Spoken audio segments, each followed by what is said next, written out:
Hey guys, my name is Matsumo, and today I'm excited to say that it looks like Ubisoft has finally listened to the community.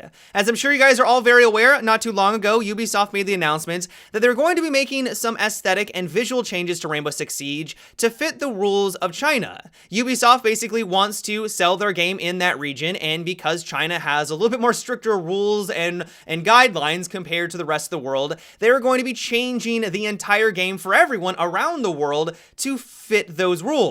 Now, to no one's surprise, the community wasn't really too thrilled by this. A lot of people were giving their opinion, they were voicing their concerns, but after a couple of weeks were going by, I think a lot of people were just assuming that Ubisoft was going to go through with this. Well, today, we now know that that's no longer going to be the case. They worked internally, they tried to figure out a workaround, and now they're basically just going to have two separate versions of the game, which is exactly what people were hoping for. Now, this is great news for a couple of reasons, mainly because the game isn't going to be changed now, but it also just showcases that we as a community do have a voice and that Ubisoft does listen.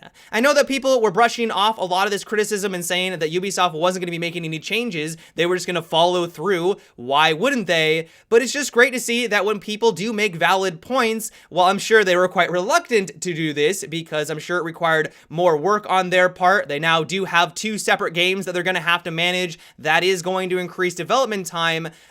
They are listening to what we have to say, and in general, I think that's a good thing for Rainbow Six Siege. Another pleasant surprise that's coming with this new DLC is that they're going to be removing the night maps from ranked. Now, I don't know about you, but this is one of the best news I've heard in quite some time, because as a defender, and especially on some maps, it can be almost impossible to see the offensive team if they've opened up certain windows, because it just looks like the void out there. I know Ubisoft has done everything they can over the last couple of years to try to improve the lighting, but for some reason on darker maps, it is really difficult to see people on the outside. If you see an open window, I don't even challenge it most of the time anymore because I know I'm at such a big disadvantage. And so the fact that they are now removing the night maps from ranked, I think is a great step in the right direction.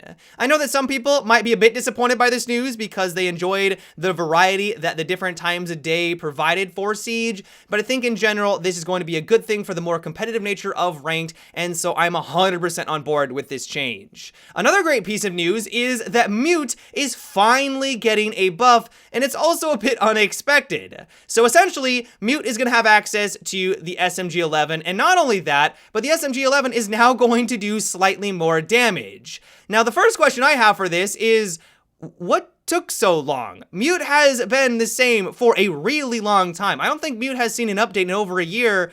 Where is this coming from? Like, he has been one of the more average operators. I wouldn't say that he's bad, but he definitely doesn't feel like he's been on par with a lot of the other characters on the roster. And so it just kind of seems out of nowhere, unexpected, that he's now going to have access to the SMG-11. What this does now mean, though, is that this is going to give him a lot more tools and versatility. If he basically wants to play like an old smoke where you use the SMG-11 alongside the shotty and you now have Nitrocell, you can do that. Of course, you don't have the utility of smoke with his gadget, but you can basically now run that loadouts. If you just want to run, the 11 alongside his primary SMG, you can do that as well. And so I definitely don't think this is all of a sudden going to make him one of the best defensive operators in the game.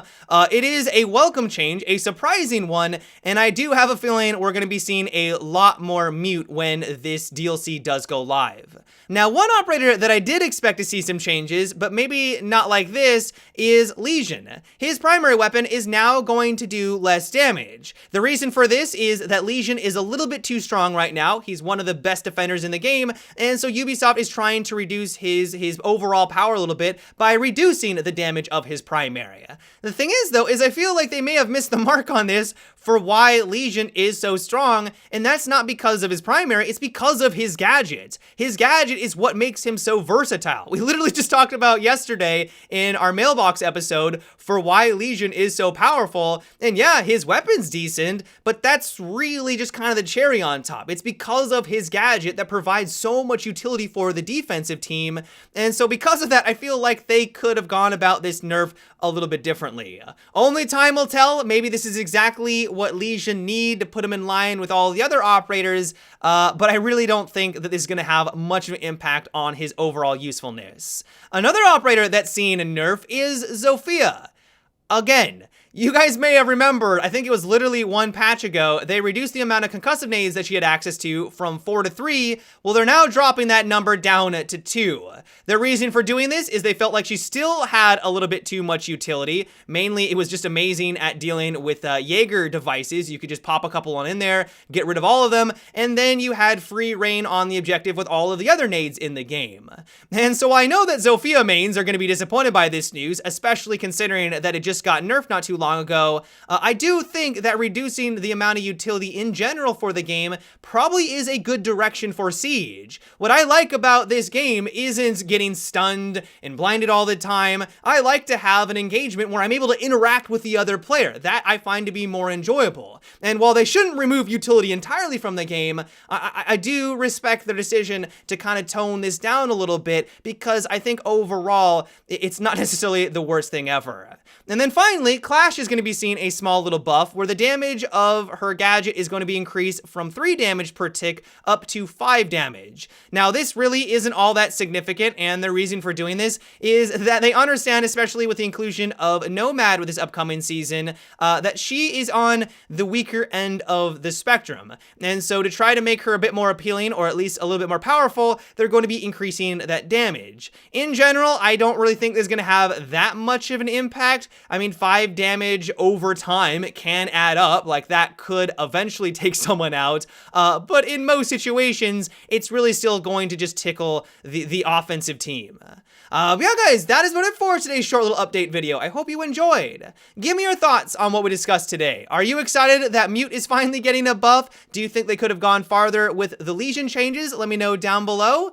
Yeah, guys, until tomorrow, have a good one and take it easy.